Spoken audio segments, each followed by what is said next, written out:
Hey folks, so in this video we're going to be using properties of logs to simplify expressions. Now there are a lot of properties of logs, and hopefully you've had extensive practice at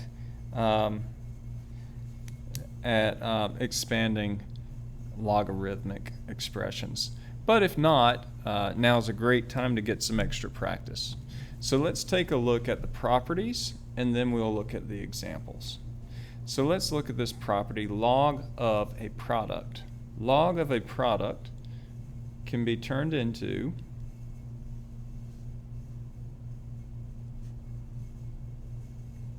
the sum of logs. Okay? Product can be turned into a sum.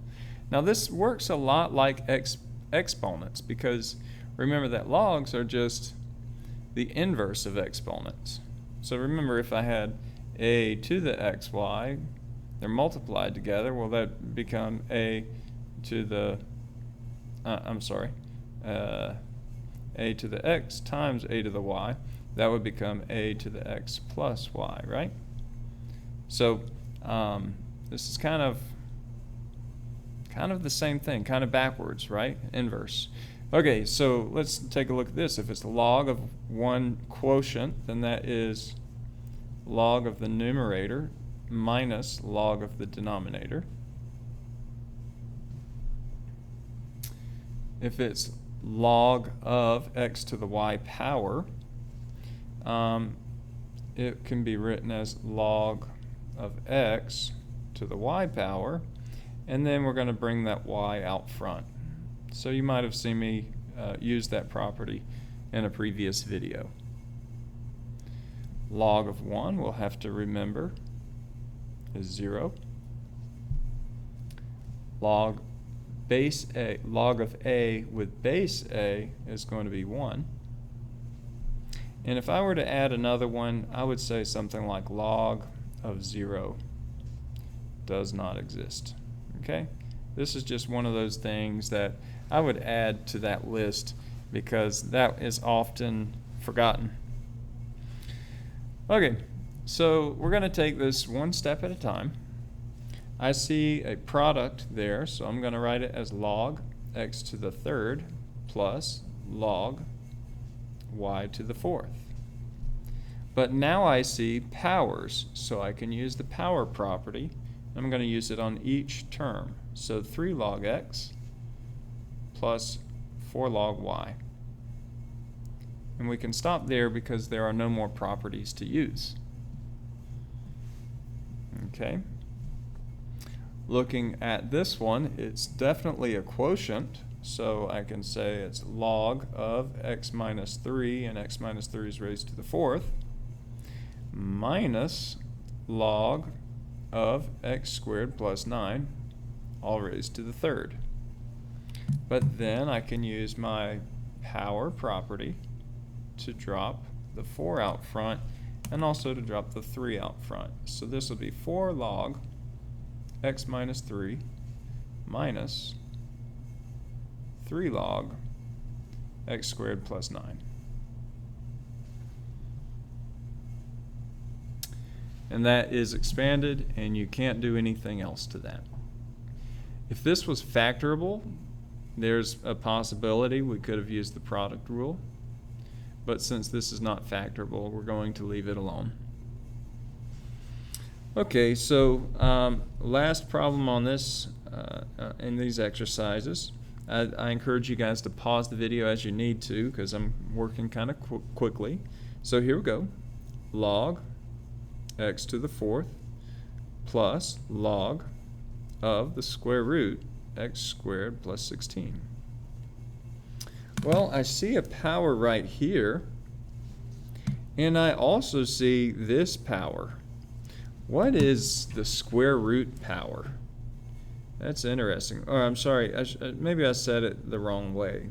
But the square root, the radical, is just like rewriting it as if it says log of x squared plus 16 raised to the 1/2 power. Okay, so that's a radical rule that we need to be familiar with. Well, if that is the 1/2 power, then I could actually just drop that right in front of the log.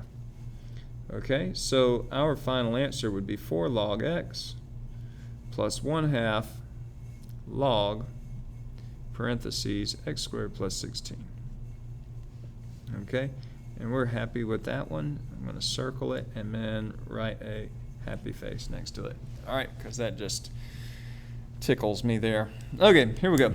Now what we're going to do is use those properties backwards. And, you know, unlike the alphabet, we never ask you to do the alphabet backwards. But in math, we typically ask you to know this stuff front ways and back ways. So front words and backwards. So that's what we're going to do here. Here we go. So we're going to use we have a coefficient out front. So this coefficient can become a power.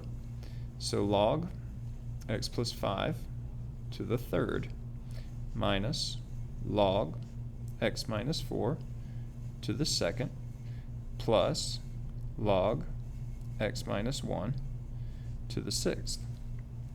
Now what I notice is that log is written a bunch, and now I have pluses and minuses, so I need to come back to these rules, the plus and the minus. Okay?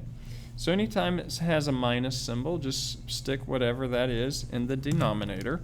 So this will be going in the denominator, whereas these other two, those will be going in the numerator because those has a plus sign in front of them. This is a positive here also, right? Okay, so let's rewrite this as one logarithm. Log of x plus 5 to the third times x minus 1 to the sixth all over x minus 4 squared. And we are happy with that one. All right, last one. So I see that we have a coefficient out front, 5, 1/3, and 6. So I'm going to say that this is log of x to the fifth plus log of 5x minus 7 to the 1/3 power minus log of x plus 4 to the sixth. Go ahead and pause the video and see if you can figure out the rest there.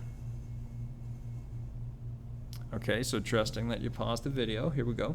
We're going to rewrite this. So that says these are both positives, so I'm going to be putting that one in the numerator and that one in the numerator, but this one here goes in the denominator.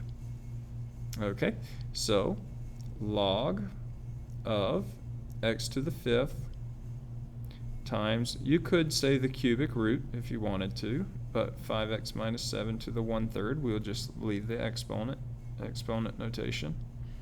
And then this should say x plus 4 to the 6th power. Now this is log of all of this. All right? And there you have it, folks. That is how you use properties of logs to simplify expressions.